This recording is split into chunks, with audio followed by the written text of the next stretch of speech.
hati tak akan bisa patah. Yang kamu rasakan adalah sakitnya tumbuh.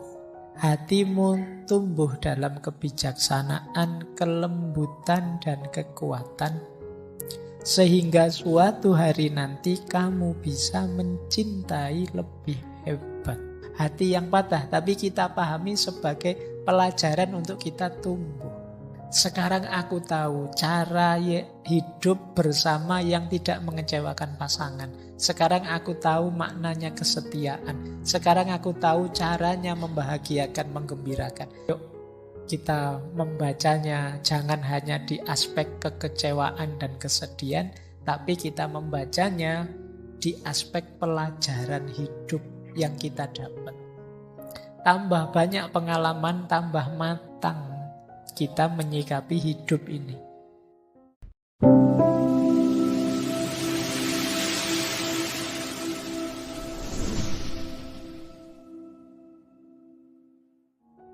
Bismillah, mari kita lanjut lagi, belajar lagi, ngaji lagi. Saya membawa beberapa wawasan ini menarik. Mungkin teman-teman membayangkan ini dari filosof siapa. Saya membawa pandangan tentang cinta dan patah hati dari Ko Ping Ho.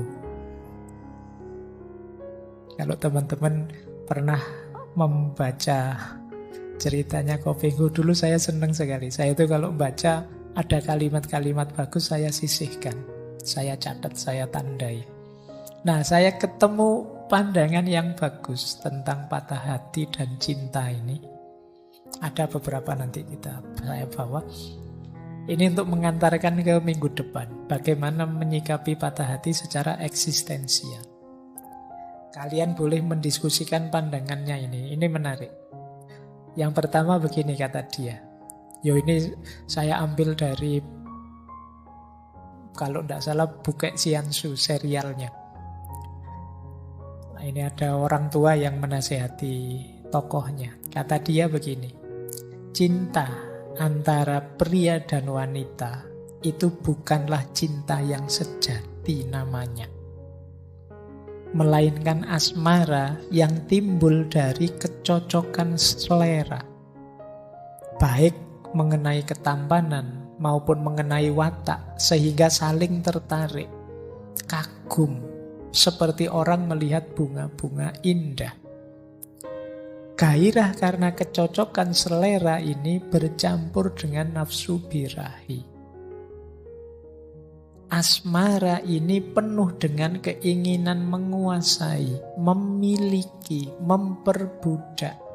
Penuh dengan keinginan dimanja, dipuja, dijunjung tinggi. Di samping keinginan menikmati kepuasan dari hubungan yang didorong oleh nafsu birahi. Ini kalimatnya jujur. Kalau kalian kemarin-kemarin berteori cinta itu agung, tidak ada pamrih, tidak ada apa-apa, ya kata beliau prek, tidak begitu. Pasti ada pamrih-pamrih fisik, dorongan birahi. Kenapa begitu? Karena semua ini bersumber dari si aku, yang selalu menunjukkan segala hal demi kepentingan dan kesenangan diri sendiri. Meskipun dengan cara yang cerdik, berliku-liku, tujuan terakhirnya adalah untuk diri sendiri, untuk si aku ini. Kamu boleh berteori ndaki-ndaki tentang cinta, ya ujungnya tetap ke situ nanti. Kamu pengen seneng-seneng sesuai kepentinganmu. Karena itulah asmara antara pria dan wanita ini menimbulkan hal-hal gila seperti sekarang ini. Hal-hal yang tadi kita sebut tidak masuk akal.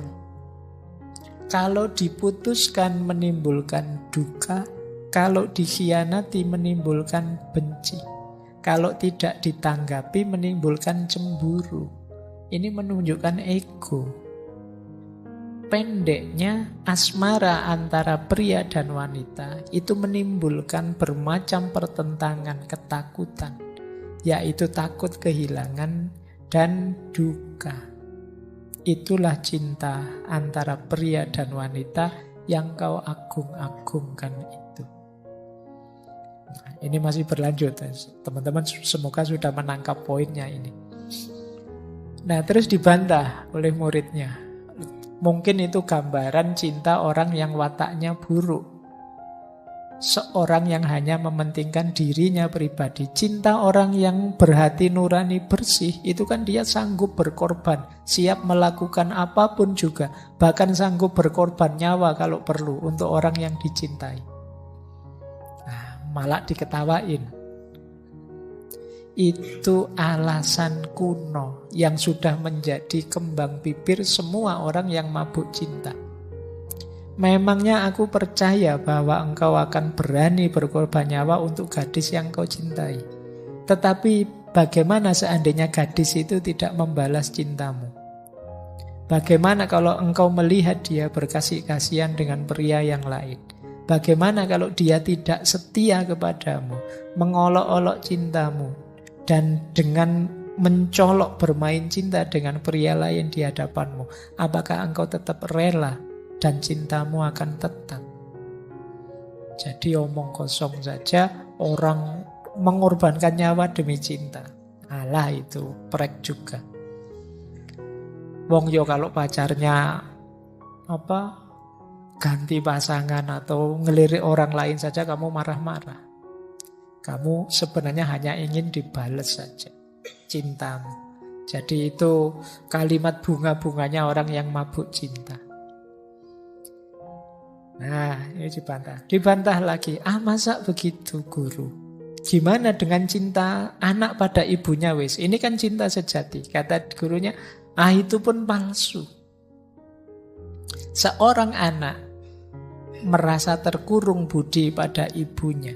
Orang yang terdekat dengannya sejak kecil. Orang yang bersikap manis. Orang yang selalu digantunginya, disandarinya. Sehingga dia terbiasa oleh perlindungannya.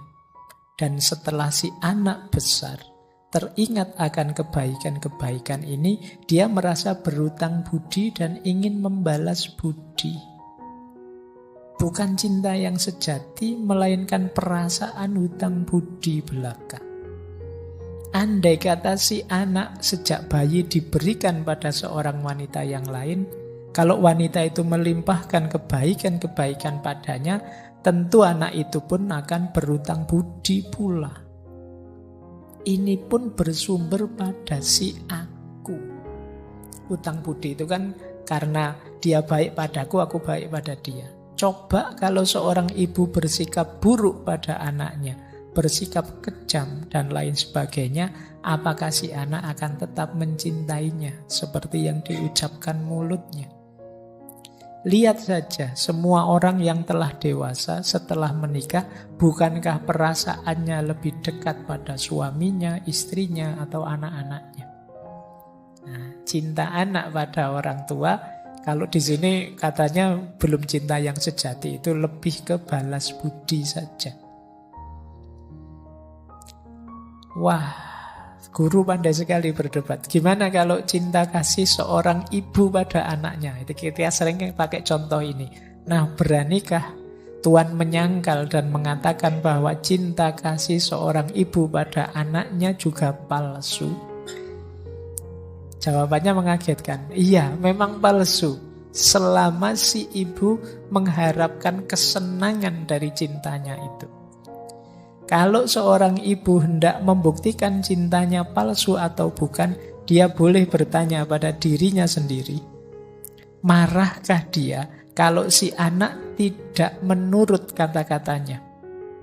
Bencikah dia kalau si anak berani melawannya dan bersikap kurang ajar kepadanya? Dan berdukakah dia kalau si anak melupakannya dan tidak membalas budi kepadanya? Kalau benar demikian, maka sesungguhnya dia tidak mencintai anaknya. Karena di mana ada cinta, di situ tidak mungkin ada kebencian, kemarahan, dan kedukaan. Nah, ini cinta ibu pada anaknya pun dibantah. Kadang-kadang cinta ibu pada anaknya juga belum tulus, masih ada pamrihnya. Pamrihnya apa? Dibalas kebaikan sama anaknya, atau dipatuhi anaknya, atau anaknya melakukan apa yang dia inginkan, mewujudkan mimpi-mimpinya. Kalau si anak ini rasanya kok mimpinya berbeda dengan dia, itu biasanya sudah sikapnya agak berbeda. Ada banyak cerita semacam ini. Ya tidak semuanya, tapi kalau ada seperti ini berarti belum tulus cintanya. Selama masih ada pamrih belum tulus.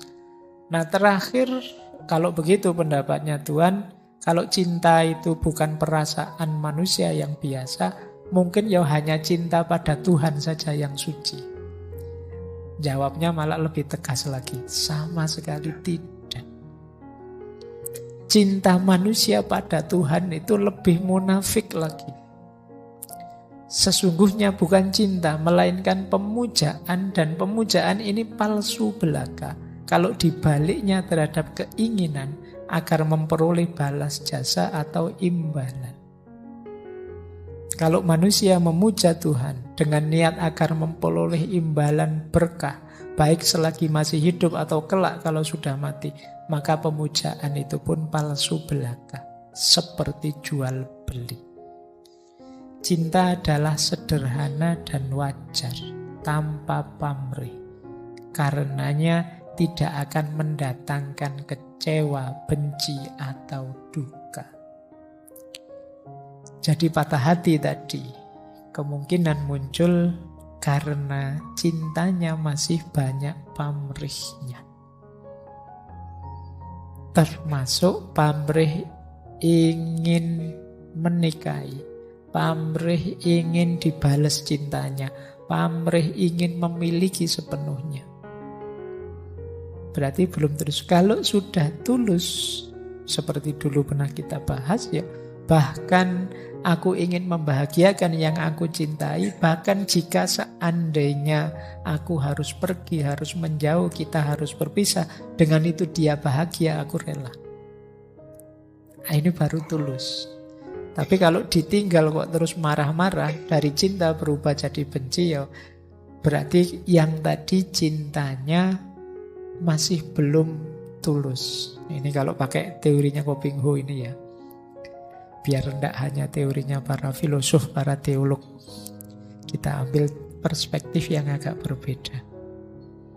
Jadi, karena kalau dalam psikologi itu ada istilah paradox relationship. Paradox relationship itu paradox hubungan.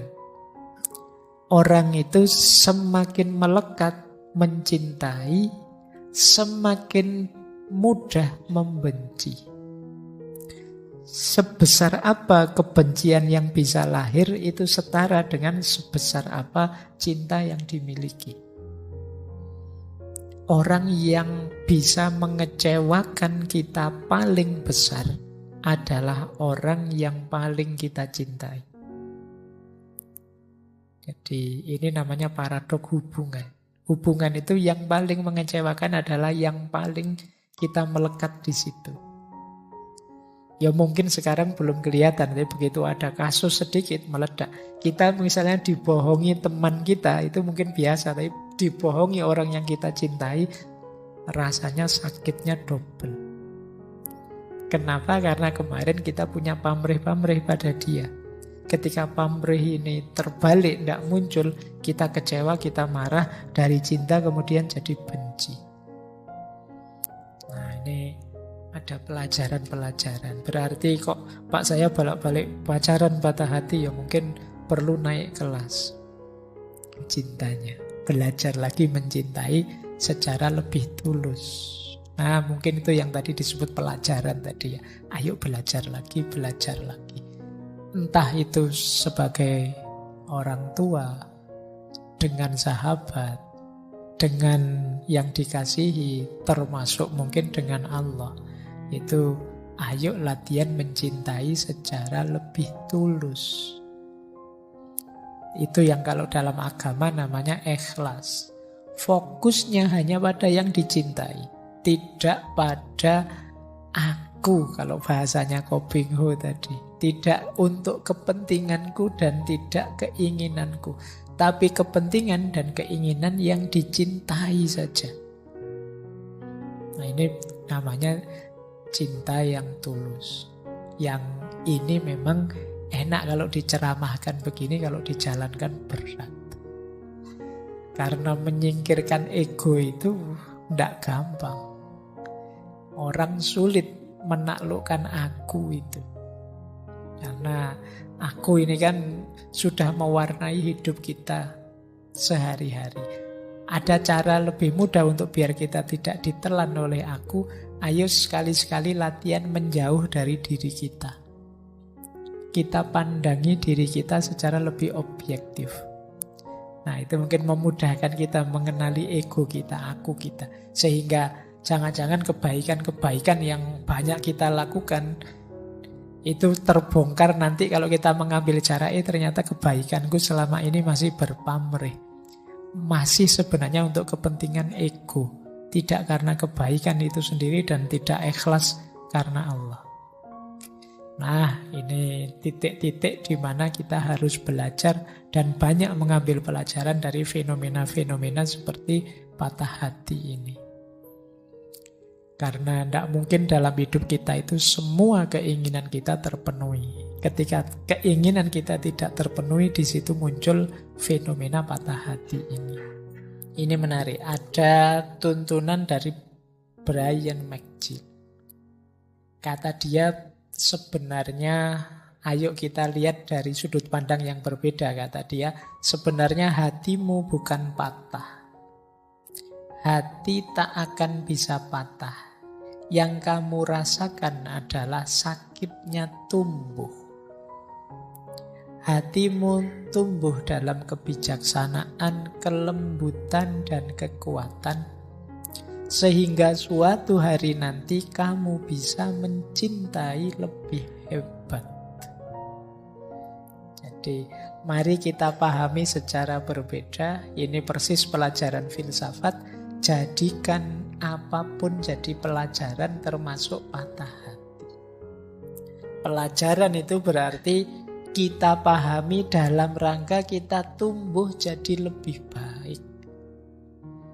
Kita harus tambah baik dari pengalaman, termasuk pengalaman patah hati. Maka peristiwa hati yang patah itu jangan dipahami hati yang patah, tapi kita pahami sebagai pelajaran untuk kita tumbuh.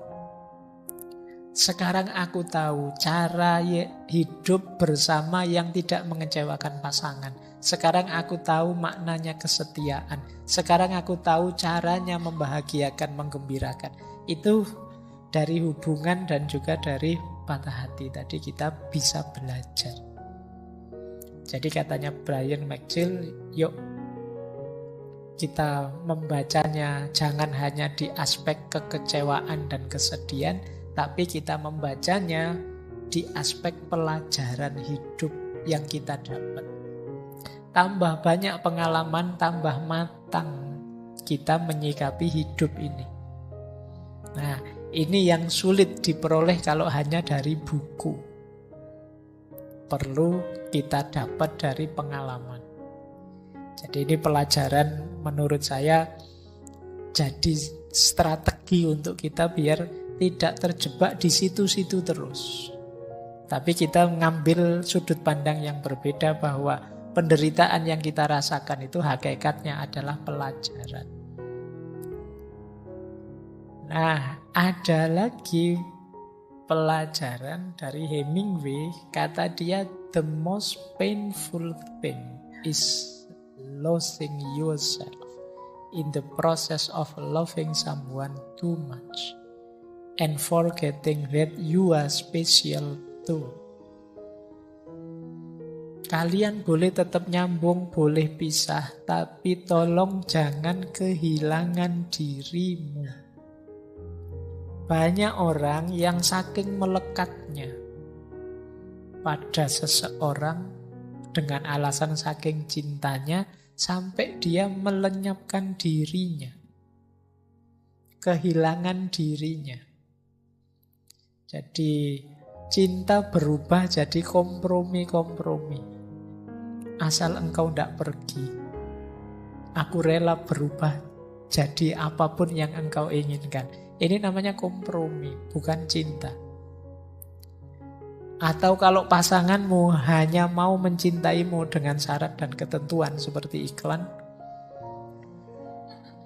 ya itu kan kalau iklan itu kan begitu.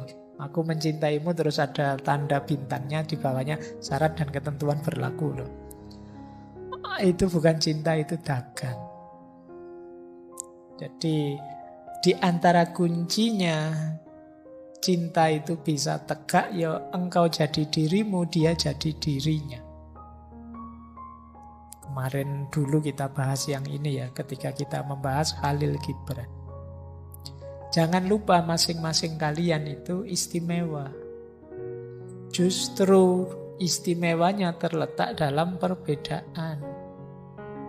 Jadi kunci mencintai itu kan salah satunya ada respect, saling menghargai. Jadi kalau ada cinta yang membuatmu kehilangan dirimu dalam proses mencintai itu, sebenarnya itulah the most painful thing, kata Hemingway. Itu yang paling menyakitkan.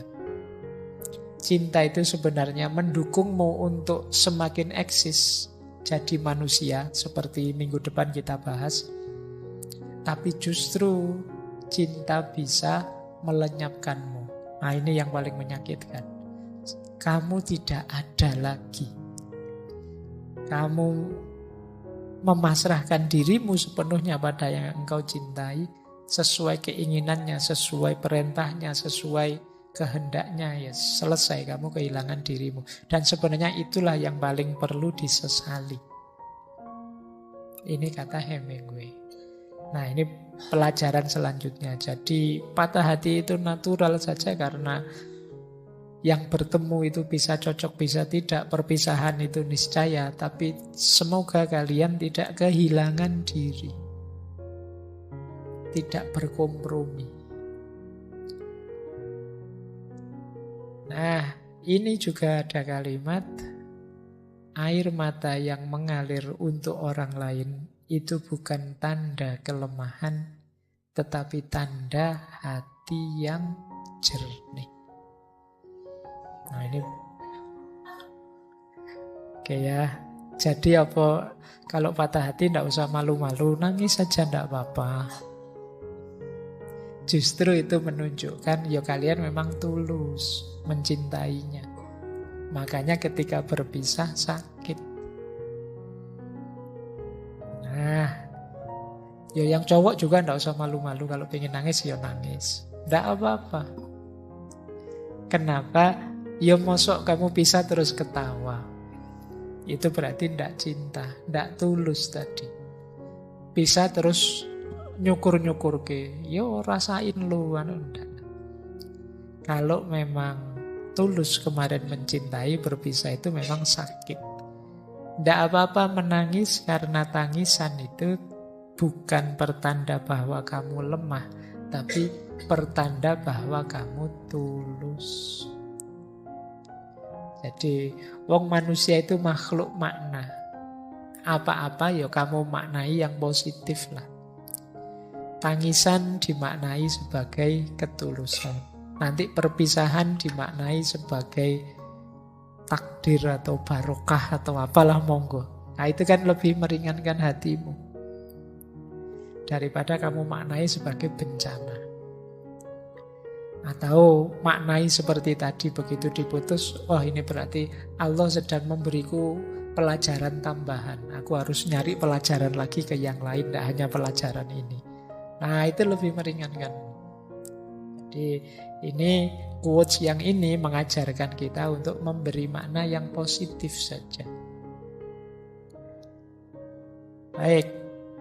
Nah, ternyata kata Josh Harris ini yang tadi punya quote sebelumnya, ada yang lebih menyakitkan dibandingkan patah hati. Waiting hurts, forgetting hurts, but not knowing which decision to take can sometimes be the most painful. Menunggu itu menyakitkan, melupakan juga menyakitkan. Tetapi tidak tahu mana yang harus aku lakukan, aku putuskan, itu biasanya kadang-kadang jauh lebih menyakitkan. Berarti apa? Situasi tidak jelas itu lebih menyakitkan. Kamu itu masih cinta padaku apa pingin pisah? Nah, kalau masih cinta kok begitu, kalau pengen pisah kok begitu, tidak jelas. Aku harus melupakanmu atau menunggumu, itu tidak jelas juga, itu jauh lebih menyakitkan. Nah, yang pengalaman mesti ngerti lah. Seperti apa digantung tidak jelas. Nah, oke, baik. Ini beberapa quotes. Apapun yang terjadi saat kalian patah hati, 4 hal ini jangan hilang. Kalau hilang bencana, double. Yang pertama apa? Badan sehat. Yang kedua akal sehat. Yang ketiga makna hidup. Yang keempat moral, akhlak. Patah hati bukan alasan kalian boleh melakukan apa saja, termasuk yang nabrak norma-norma moral, akhlak dan adab. Jadi kalian boleh ngapain saja untuk melampiaskan, mencari hiburan, tapi jangan nabrak norma, akhlak dan adab. Jangan kehilangan makna hidup dan tujuan hidup. Pastikan akalmu tetap sehat, badanmu tetap sehat. Apapun yang terjadi. Nah, mau kamu menyanyi-nyanyi sedih berhari-hari, berminggu-minggu, mau kamu nangis menghabiskan berbantal-bantal, tidak apa-apa. Asal badanmu tetap sehat, berarti habis nangis kalau waktunya makan, ya makan. Jadi biar tetap sehat. Nah, akal sehatnya juga dijaga, jangan melakukan yang aneh-aneh. Makna hidup juga harus tetap diyakini. Hidup tetap harus bermakna. Versimu, meskipun setelah patah hati mungkin ada pergeseran-pergeseran, tapi jangan hidup tanpa tujuan. Dan akhlak, jangan diterjang, jangan ditabrak. Begitu kalian nabrak 4 hal ini, maka kalian tidak keluar dari masalah, tapi akan nambah masalah. Pokoknya jangan lupakan ini saja. Sisanya setiap orang mungkin punya strategi sendiri, tapi ini nanti jadi kunci. Karena itu tadi, kalian kan hanya harus jatuh. Wong cuma hanya jatuh itu saja kan, tidak harus mengorbankan keseluruhan hidupmu. Nah, ini 4 yang jangan hilang.